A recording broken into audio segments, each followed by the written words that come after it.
questioning former Attorney General Loretta Lynch for about 7 hours yesterday in a closed-door session. Democrats calling the interview a waste of time and slamming their Republican colleagues for rehashing what they consider old news. The Attorney General has given tremendous service to our country.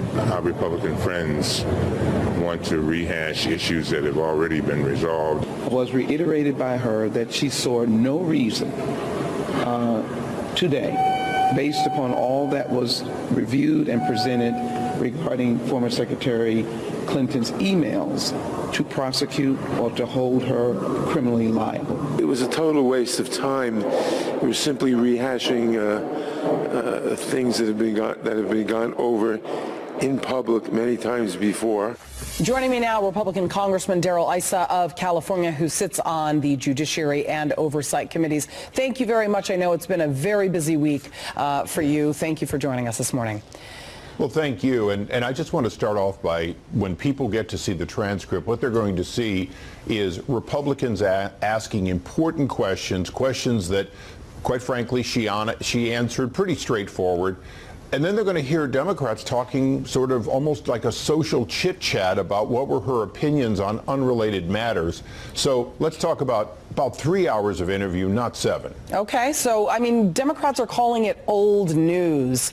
It is Republicans learned old something news. new yesterday, did they? Juliet, it is old news. It's old news, but it still has not been put to rest. Right. Comey was insubordinate.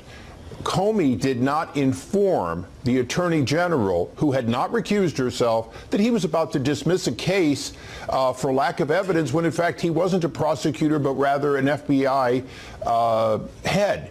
He did a lot of things that justify his firing, and ultimately one of the greatest questions that had to be resolved was FBI Director Comey fired for good and valid reason? And I think we put to rest in no uncertain terms that he was appropriately fired by the chief executive for his ongoing insubordination, his attitude. And that's separate from his efforts to try to undermine the presidency before Donald Trump was elected and right afterwards, with his deceit, his actions toward Flynn, all kinds of other things. Ultimately, the firing of James Comey was correct and appropriate, and we put that to rest yesterday with the help of the Attorney General. Now, both the Judiciary and Oversight, they're jointly examining allegations of bias, and that is a big sticking point for Republicans, and one that Democrats might not understand, because this is not old news. This just happened, I mean, just about a year ago. And specifically, I'm referring to, of course, the former AG's controversial tarmac meeting with the former president, right, Bill Clinton, at a time when his wife, the former Secretary of State Hillary Clinton, just happened to be under investigation. Comey, I thought it was interesting, we read in the transcript, called the meeting a coincidence. How did Lynch explain it? And I, judging by your face, do not believe you think it was any coincidence. You know, it's 140 degrees out on the tarmac. You don't even want to keep these jets out there with people in them. The reality was, it's a long way from one side to the other. President Clinton had to basically stalk the Attorney General, set it up so that this coincidence would happen. And then he not only had private conversations with the Attorney General, who was about to move out of her position and want somebody of influence to help her in her future life, but he also privately and separately talked to members of her staff, and we still don't know what was said there. But the same was true. These people were about to go out of office, and having the President of the United States and a former president and a man who controlled $500 million of charity assets and global reach, you better believe he had influence far beyond that of the average citizen talking about chit-chat and children. Right. He had influence that affected the decision of whether his wife was prosecuted for what was clearly wrong. We can debate prosecution, but there's no question she failed to obey the law, and he was in there intervening for her. All right, switching gears just a bit, because we have so much to talk about. The president's pick for AG, William Barr, getting more criticism from the left, all due to a memo to the Justice Department where Barr apparently said that and called the obstruction of justice inquiry by the special counsel quote, fatally misconceived. Do those comments present a conflict of interest, or is this more of the left picking on yet another Trump pick? Well, first of all, this is somebody who, even from the moment he was announced, they had to agree was incredibly qualified and had no question about his previous service. But he can have an opinion that happens to be right.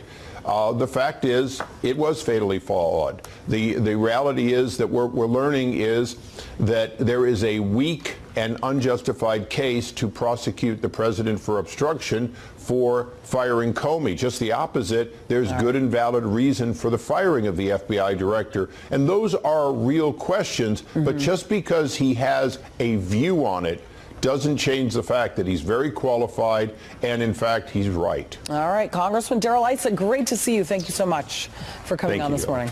Joining us now, Congressman Matt Gaetz. He's a member of the House Judiciary and Armed Services Committee, and it is great to have you with us. Congressman, let's start with the Oversight and Judiciary hearing with Loretta Lynch. I know you can't tell us much. But you have a way of putting things that is illuminating. With that setup, you should you should do great. What do you think? I think that it's a total joke that here we are just with days left in the Republican control of the Congress, and just now we're getting to Jim Comey and Loretta Lynch. Sometimes in Washington, the game you're watching is not actually the game that's being played. And right now, the game that's actually being played is one of keep away. They're trying to keep Rod Rosenstein away from our questioning while we still have the power to get answers. And the reason is because if we had Rosenstein before us instead of Loretta Lynch and Jim Comey, we would ask him which members of the cabinet he was conspiring with to remove the President of the United States. Who was he talking with about potentially wearing a wire on the President? I want to know the answer to that. Can you believe, Lou, that it has been months since we learned that from the lawyer of the FBI, and yet we still haven't asked Rosenstein those questions under oath? You know, at this point, Congressman, I've got to be straightforward with you as you are with me. You know, I am not surprised that this is, we've watched the clock get run out by the Dems successfully, because the leadership of the House of Representatives is in the pocket of I don't know who, but in the pockets of so many, and I have to believe they have at least offices near K Street. This speaker of yours has been a total joke, and you guys put up with him and even let him resign and then keep his job for 8 months. I don't know what to say.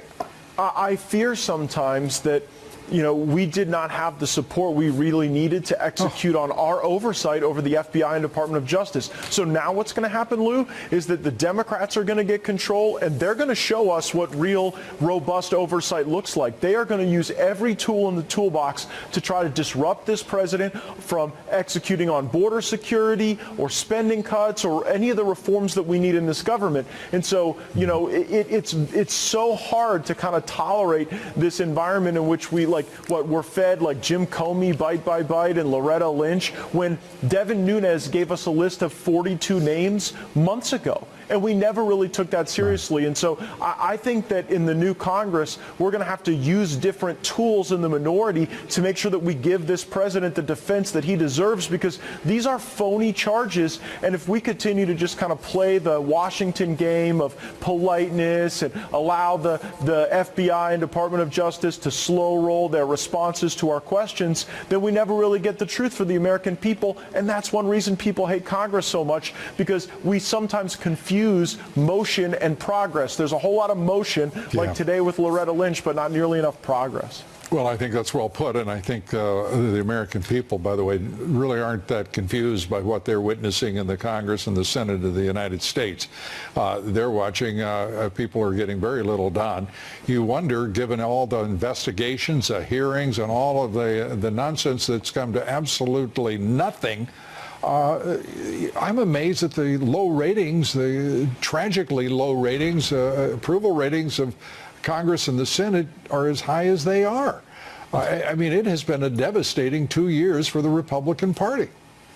It has, and now we've got to pivot and use a different set of tools as we move into the minority in the House. And I fear that there's not going to be a real effort to legislate. It's going to be careening from one government spending brink to another. And all the Democrats are going to use their time for is to try to embarrass and distract the administration from the work on trade that you've highlighted on this show, the deregulation agenda, all the things that have created the fastest wage growth in a decade. I've got a thought, and I know that you and Congressman Jordan, Congressman Meadows, all of you are in the Freedom Caucus working very hard for this president. But remember these words, because I think this president has got a very good sense of what they mean. And they were words uttered by President Obama, you'll recall. With that pen and that phone, he means to move ahead. He has enormous power that he's about to remind everybody in the Democratic as well as Republican Party he possesses. I just think, I don't see why he would wait on anybody on Capitol Hill ever again to get something done. The frustration has got to be immense. You get the final word here, Congressman. Well, we've got a spending vote coming up, Lou, and I'm going to be supporting the amendments of Mark Meadows and Jim Jordan to actually get border security and wall funding into this deal. The fact that we would wave the white flag of surrender and think that we're going to get a better deal when Nancy Pelosi is Speaker is just the type of bad energy that I think the Republicans have brought to the border security debate. I think we need to be a lot more aggressive. You're the man to do it. Good to have you with us, Congressman Matt Gaetz. I want to bring in now, joining us, NYU Stern Professor of Economics, Lawrence White. Professor, thanks for joining us. Thank you. Your thoughts on this, the meeting yesterday, the conference call, and then again this convening of the so-called plunge protection team today? Well, it is unusual for the Secretary of the Treasury to be calling major banks. It feels like he's fighting the last war of 10 years ago when it was a bank problem. Here we've got the economy doing fine. The banks are basically okay.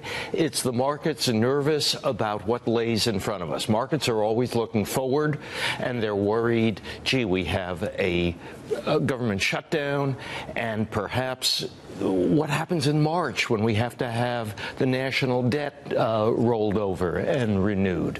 We've got a Secretary of the Defense who's resigned and is being forced out early. There's just a lot of uncertainty, a lot of worry, and that doesn't make the markets feel very good. But from an economic point of view, I mean, President Obama had 3 defense secretaries who had shorter tenors than Mattis, and there was speculation that he was going to be out for a while. As far as some of these other things, the shutdown, economically, that's not enough to roil a $21 trillion economy, particularly when 75% of the government is funded. Is there something here that we're missing? Or here's what I'm worried about, Professor, those CLOs, I don't know what they are. I'm just reading about them earlier this year. But every time I hear about a new interesting instrument that Wall Street seems to embrace, whether it was junk bonds or more recently the collateralized debt obligations, you wonder if there's a ticking time bomb there that we should know about. Well, first, you probably shouldn't be investing in CLOs. So Okay, stay away. But more generally, look, markets are always going to be innovating. They are looking for the new thing. Some of them are just fine.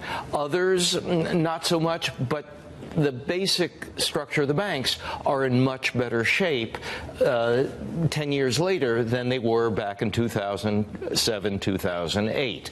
Now, we could still have something come out of the blue, out of the deep, but probably not. It's not a bank problem, at least at the moment. Other countries do go out and protect their markets. China has been protecting its markets. We know Japan, they actually buy equities. They don't, they don't buy futures or anything. They go out and they buy ownership. We know that some of these large, sovereign wealth funds go out and they buy equities and they support their markets. Is it time to talk about that, being able to do that in this country? Oh man, I sure hope not. That's the last thing that a markets-oriented economy, markets-oriented government ought to be doing. Look, this is the sentiment of the buyers and the sellers, investors, and it's not only big guys, but people through their pension funds, through their 401ks. They either decide it's a good time or a bad time. That sentiment ought to be understood, ought to be recognized. The last thing we ought to see is government actions to try to prop up markets. Professor, one of the things I worry about, going back to the comment you made earlier when we were talking about collateralized loan obligations or collateralized debt obligations, is credit. And Charles asked me earlier about the smaller banks.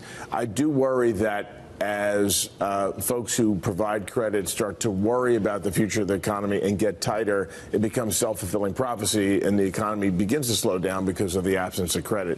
Is that a real risk for 2019? I don't think so, but even if it were, that's where the Federal Reserve comes in. The Federal Reserve can then signal by saying we're not going to be raising interest rates anymore. Maybe even they lower a little bit. That's a signal to the markets and signal to the banks that, look, we're here, we will support you, we expect you to be lending. Well, on that note, then, this last FOMC meeting certainly left Wall Street, in a tailspin. I mean, we rallied up that same session in anticipation of perhaps a Fed that echoed what most people thought they were seeing in the economy, but instead it felt like a defiant Federal Reserve that says, hey, we're going to do things the way we want. We're going to stay on a steady pattern. And people are concerned, and I think rightfully concerned, that this Federal Reserve is going to trigger a recession.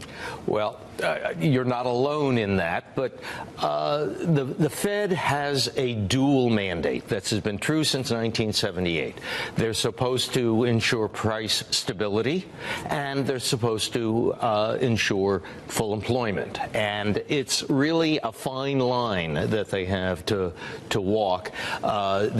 We have a robust economy, but and so far inflation is under control. And there's some fragility woven into this economy, whether it's housing, whether it's the stock market, whether it's the world around us, collapsing. That people are wondering. It seems like the Fed isn't acknowledging. I do want to let Jonas get in though, because I know you wanted to ask you something. I'm an old economics student. I'm very glad to have an economics professor here because I've got so many economics questions. But let me get to one you just talked about the Fed. Do you think the Federal Reserve? Do people start throwing darts at me? I'm going to try to keep it exciting. I'm going to keep it freakonomics. We want to hit your mind. That's why you're here. Do you think the Federal Reserve is legitimately concerned about inflation and, for lack of a better word, on 1970s watch, thinking that rates are going to go up, or are they really on bubble watch and don't want to cause a bubble like happened in 2000 and 2007, which were ultimately what caused the recessions, not inflation the last 2 times, not right? Are they trying to prick the next bubble, or they really think inflation is going to take off in this economy? Again, good question, and I don't know the inner workings of Mr. Powell's mind or even of his staff. I think it's inflation. Their attitude of the Federal Reserve has been the markets are going to do what they're going to do. Of course, we have to be conscious of what's going on because a substantial decline in the markets does affect how people feel about the economy and their purchasing and their investments. But I think they're, again, the dual mandate, keep inflation under control, maintain full employment. And they're concerned, all right, at the moment we have full employment. Could we see an overheating? We need to anticipate because, again, going back to what you said, in the 1970s, the Federal Reserve waited too long, and it took us a long time, all the way through the 1980s, before the Federal Reserve was able to bring inflation back down. All right. Well, and also, we're out of time. Next time we'll come back and talk about the Amazon economy, and can we ever face the kind of inflationary threats that we faced in the 1970s, because there's some evidence that maybe that can never happen again, at least not in the near term, but we've got to leave it there. As my grandmother would have said, from your lips to God's ears. Professor Lawrence White, thank you very much. Thank you.